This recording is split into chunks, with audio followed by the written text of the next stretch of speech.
Oke, ketemu lagi di Room Ngayal. Untuk sahabat-sahabat Room Ngayal, salam Room Ngayal. Assalamualaikum warahmatullahi wabarakatuh. Salam sejahtera untuk semuanya. Sekali lagi saya ucapkan kepada teman-teman semua Room Ngayal yang udah membantu memberikan like dan support komennya. Aku masih semangat membuat konten.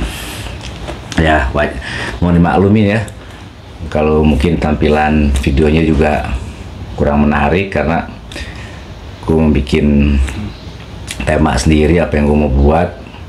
Kadang-kadang tema itu muncul begitu aja dari hayalan-hayalan gue, dan juga gue mengedit videonya sendiri walaupun memang gue nggak bisa untuk ngedit video sebenarnya awalnya. Ini nggak apa-apa, mudah-mudahan Room Ngayal ini sedikit bisa bermanfaat untuk orang lain ya. Kali ini gue mau menceritakan sedikit tentang cerita Nabi Muhammad SAW ya. Jadi pada saat itu, saat beliau dan sahabatnya mau mengerjakan sholat asar nih, dengan sholat asar di masjid di Madinah ya. Tiba-tiba datang tuh 14 orang tuh, mungkin sekitar 14 orang lah, sekitar 14 orang rombongan dari umat Kristen, orang yang beragama Kristen ya, datang ke Madinah dan ingin beribadah di dalam masjid ya kan? Nah, sahabat Nabi punya rencana untuk melarangnya pada saat itu kan, tapi Nabi malah menahan sahabat Nabi dan membiarkan orang-orang Kristen tersebut untuk beribadah di dalam masjid sampai selesai ya. Tapi Nabi Muhammad bukan saja memberikan waktu beribadah di dalam masjid, bukan aja. Setelah dia selesai beribadah di dalam masjid, Nabi Muhammad pun memperlakukan mereka semuanya dengan baik, menemui mereka, mengajak ngobrol, bahkan menjamunya orang Kristen tersebut, hingga akhirnya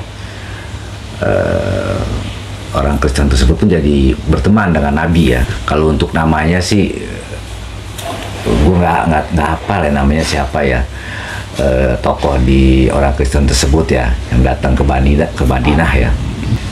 Dan dalam cerita tersebut akhirnya Nabi Muhammad menjalin hubungan diplomasi dengan mereka dan membuat suatu perjanjian perdamaian lah kepada mereka umat Kristen. Dan Nabi Muhammad pun melarang untuk menyakiti anak-anaknya dan wanita-wanita dalam keluarga Kristen tersebut ya, melarangnya Nabi Muhammad. Bahkan Nabi melarang keras kepada kaum muslimin untuk menghancurkan gereja-gereja, melarang keras mereka. Biarkanlah mereka untuk membangun gereja, kalau mereka memang tinggal di Madinah, mereka dibolehkan untuk membangun gereja ya. Itu kan suatu bentuk toleransi. Nabi Muhammad itu mengajarkan kita untuk bertoleransi. Jadi jangan sampai kita, apalagi ya di Indonesia ini mayoritas ya umat Islam ya, terlalu membenci gitu, atau membenci orang yang beragama lain gitu. Jangan, toleransilah terhadap mereka. Mereka pun punya hak untuk mempunyai prinsipnya untuk beribadah menurut keyakinan mereka. Nabi Muhammad juga tidak cuma mempunyai teman orang Kristen ya, bukan ya. Dia pun di orang Yahudi pun, bahkan Nabi Muhammad tuh mempunyai sahabat namanya Muhairik. Orang Yahudi yang taat, dan memang dia termasuk orang Yahudi yang alim. Dia selalu menjalankan kitab Taurat dengan baik ya. Dan Muhairik ini termasuk orang yang kaya raya, karena Muhairik ini mempunyai bisnis ya, perkebunan kurma.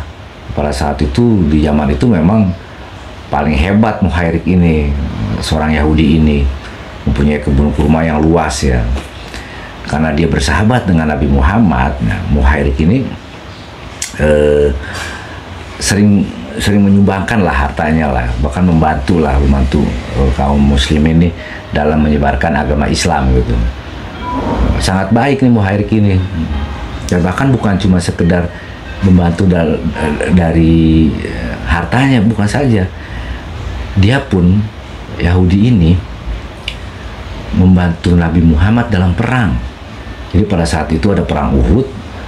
Nah, Muhairik ini membantu, dia ikut serta loh, ikut serta bayangin dalam perang Uhud, dia ikut serta. Ini risalah Rabi ya.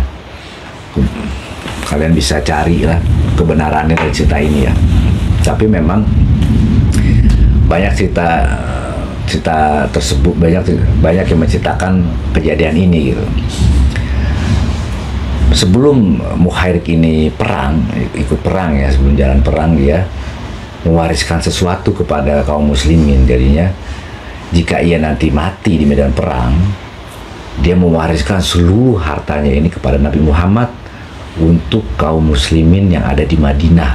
Bayangkan begitu kentalnya persahabatan mereka, sampai Muhairik ini seorang Yahudi, bukan cuma hartanya yang dia sumbangkan, tapi begitu juga nyawanya yang dia sumbangkan untuk ikut perang Uhud.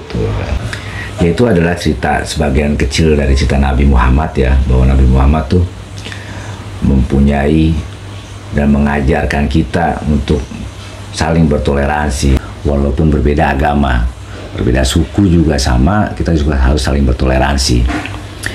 Karena ini kan pelajaran juga menurut gua ya. Kadang-kadang gue juga sering mendengar dari kehidupan gue ya, banyak orang kadang-kadang berkata yang terlalu rasis menurut gue, terlalu rasis. Ya contoh, jika ada kesalahan di dalam tetangganya atau dalam lingkungannya, selalu menyebutkan suku. Kenapa tidak nama gitu? Kenapa harus menyebutkan suku? Ya contoh aja ya, ini sebagai contoh, misalkan ada kesalahan apa tiba-tiba, ya itulah dia tuh yang itu yang sebelah sana tuh tinggal di sana Batak gitu, misalnya itu yang orang Jawa, itu yang orang Padang lah. Kenapa harus menyebutkan suku gitu? Kita semua punya nama ya, pemberian nama dari orang tua kita. Sebutlah namanya. Suku itu kan cuma bentuk dari ras saat dia lahir, atau ras darah dari yang diberikan dari keturunannya ya, dari orang tuanya gitu kan, yang menurunkan ras Jawa, ras Sumatera, ras Kalimantan, segala macem lah. Ya agama pun juga sama kan ya. Kebanyakan kan mayoritas kita tuh agama itu kan turunan ya, yang diturunkan dari orang tuanya ya. Kita terbentuk menjadi, kita beragama Islam, beragama Kristen, beragama Buddha, beragama Hindu gitu kan. Kita pelajari itu semuanya, kita wajib, manusia itu mempelajari kitab suci agamanya masing-masing, wajib. Ya, jangan setengah-setengah, pelajarin. Dan kalau nanti kalian akhirnya meyakini bahwa ternyata agama yang lain lebih baik, ya itu hak kalian. Yang penting kalian pelajari. Dan gue juga kayak begitu dulu dari zaman sekolah tuh. Bahkan gue sempat menyukai suatu aliran musik yang gotik gitu kan, yang gotik dulu kayak penyembah setan gitulah. Tapi gue baca semuanya tuh. Kalau gue udah lupa juga sih kalau sekarang ya, ada istilah Lucifer lah atau apalah. Gue baca, dan ternyata dari yang buku-buku aneh kayak gitu gue baca informasi. Dulu kan gak ada media kayak gini ya, internet ya, bacanya masih terbatas lah, buku-buku yang dari teman ke teman lah gitu.